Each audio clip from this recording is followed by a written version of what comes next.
আসসালামু আলাইকুম।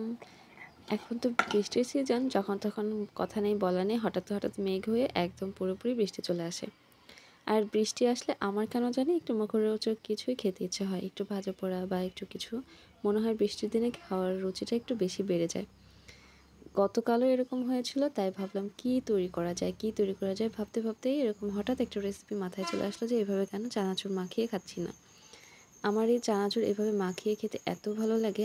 কেউ চাইলে এভাবে চানাচুর মাখিয়ে খেয়ে দেখতে পারেন। আর কে এভাবে খান সেটাও আমাকে জানাতে পারেন। প্রথমে একটা লেবু এক ফালি নিয়েছি।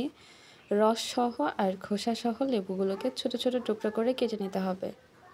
লেবুর রসসহ খোসা খেতে চানাচুরের সাথে এত বেশি ভালো লাগে, খুব ফ্লেভারফুল হয় আর আলাদা একটা টেস্ট লাগে।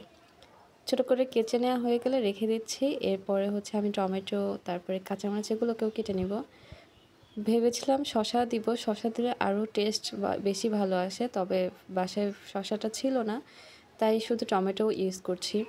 কেউ চাইলে এখানে শসাটাও দিতে পারেন। শসাটা দিলে এর টেস্ট কিন্তু আরও বেশি আসে আর দেখতেও অনেক সুন্দর কালারও হয়। টমেটোগুলোকেও ছোট ছোট করে কেটে নিচ্ছি। এরপরে বেশ কয়েকটা কাঁচামরিচ কেটে নেব। কাঁচামরিচ যত দেওয়া হবে এর খেতে ভালো হবে, মানে একটু ঝাল ঝাল খেতে বেশি ভালো লাগে। কেউ চাইলে ঝাল কমিয়ে বাড়িয়েও দিতে পারেন। এখানে যদি কাঁচামরিচের সাথে একটু বোম্বাই মরিচ দেওয়া যায় তাহলে কিন্তু আরও বেশি টেস্ট হয়, তবে সেটা আমার কাছে ছিল না। আর এভাবেই কাঁচামরিচগুলোকে কেটে নিচ্ছি। এরপরে হচ্ছে পেঁয়াজগুলোকে একটু কেটে দিচ্ছি। পেঁয়াজগুলো আগে থেকে ধুয়ে নেওয়া হয়েছে আর এখন কেটে দেওয়া হচ্ছে, ছোট ছোট করে কেটে নেওয়া হয়েছে সব কিছুকে। এবার একটা বড় পাত্রে নিয়ে নিচ্ছি। তারপর এখানে সামান্য পরিমাণ নুডলসের মশলা আর খুবই সামান্য পরিমাণ চাট মশলা দিয়ে দিচ্ছি। আর 1 চিমটি পরিমাণ দিয়েছি লাল মরিচের গুঁড়া, এটা দিলেও একটা ভালো ফ্লেভার আসে। কেউ চাইলে স্কিপ করতে পারেন। সাথে দিয়ে দিয়েছি 1 চা চামচ রসুনের আচার আর হচ্ছে সেই আচারের তেল। যে কোনো আচার এখানে দেওয়া যাবে। আমি চানাচুর মাখাই অথবা মুড়ি মাখাই, যে কোনো আচার এখানে ব্যবহার করি। স্বাদ অনুযায়ী একটু লবণ আর হচ্ছে কাঁচা সরিষার তেল।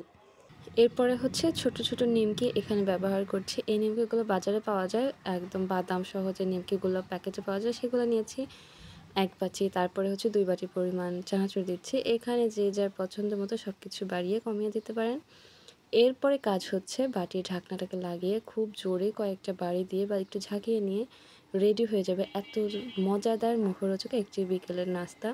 চানাচুর মাখা কে কীভাবে খান আমি জানি না, তবে একবার হলে এভাবে খেয়ে দেখবেন, এটা আসলে খেতে দুর্দান্ত ছিল।